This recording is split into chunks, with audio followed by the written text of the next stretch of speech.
Let's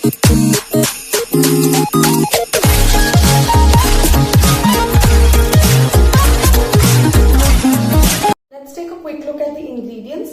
So I have 4 boiled eggs which are cut in half. I have 2 big size onions that I have sliced. I have 1 medium sized tomato that I have cut in this shape, like long cut and then cut half. I have some curry leaves, and we have a lot of spices for this recipe.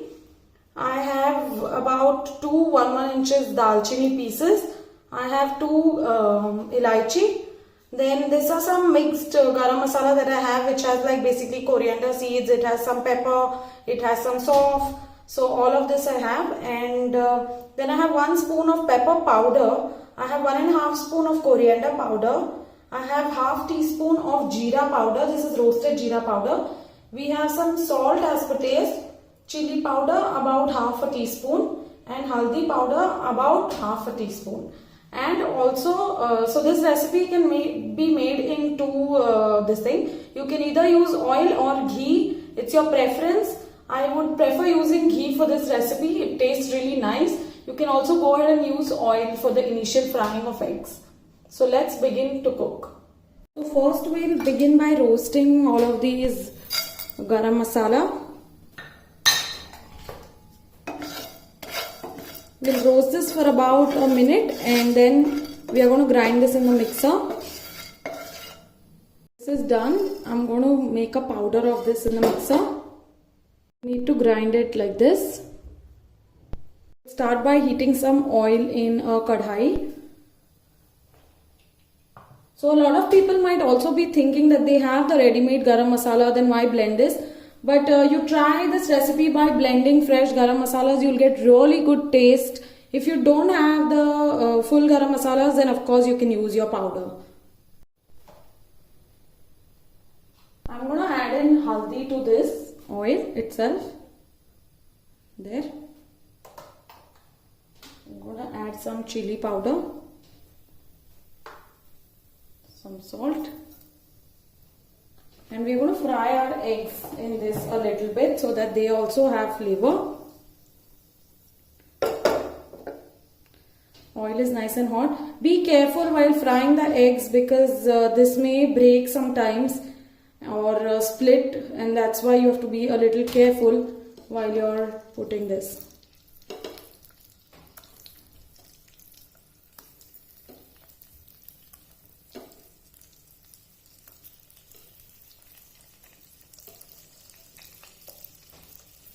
Keep this on slow only. We are going to flip this now.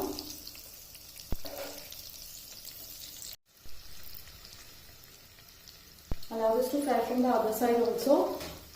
This is done from both sides. I'm going to take them out in a plate.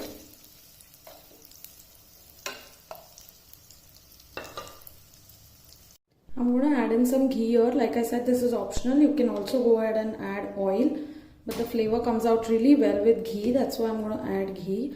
About 2 teaspoons of ghee I have added here. This is hot. I'm going to add in all our onions.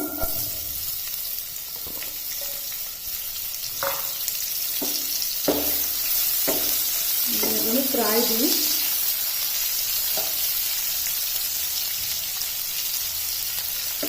So for this recipe, you have to fry onions till they are nice and brown.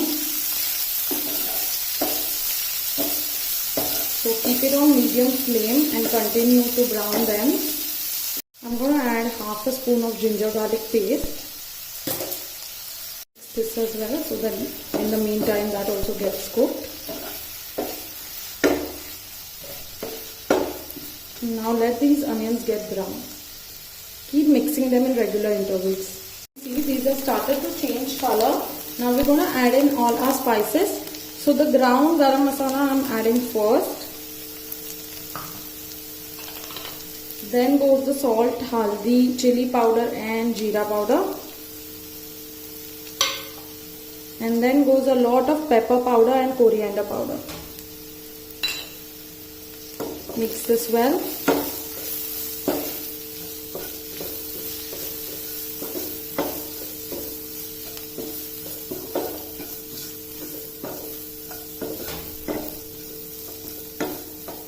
Allow this to roast for about 5 to 7 minutes. This have to be nicely roasted and the onions have to become really soft. Add some oil if you want to, but just ensure you have this roasted really nicely because there's raw garam masala also and you don't want it to smell. These are nice and roasted. I'm going to add in our tomatoes and the curry leaves. Yes, in this recipe we are not adding curry leaves at the beginning to oil. We'll add it now because we don't want it to roast too much also.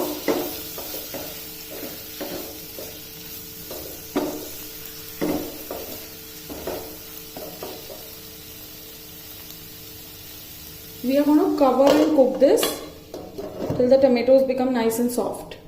Check.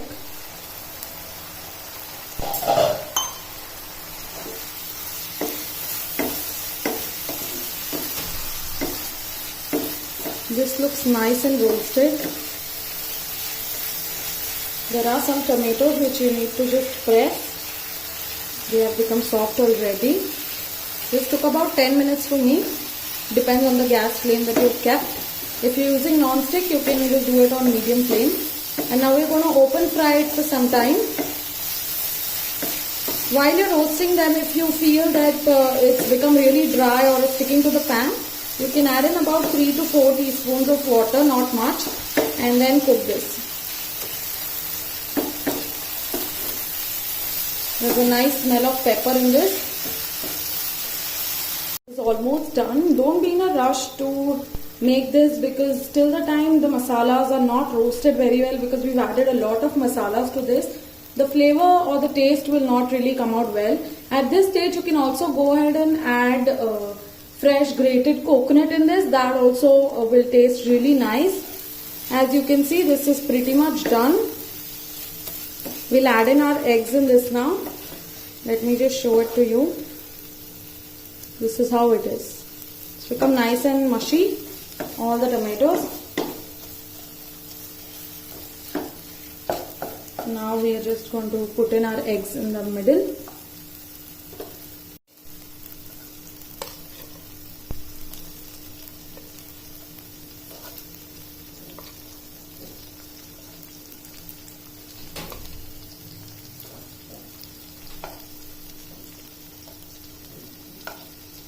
We do not really have to put in the eggs and mix it because then all the yolk will come out and mix in the masala. So just keep it like this. You should be good. Now with the help of spoon, I'm going to take in little masala and put it on top of the eggs so that they also have some flavor in it till the time we start eating. There you go. Guys, this is done. Hope you like the recipe. This is really tasty and will give you a nice different flavor for egg. Don't forget to like, share and subscribe to my channel, and see you until next time in the kitchen of Prep Cook Live.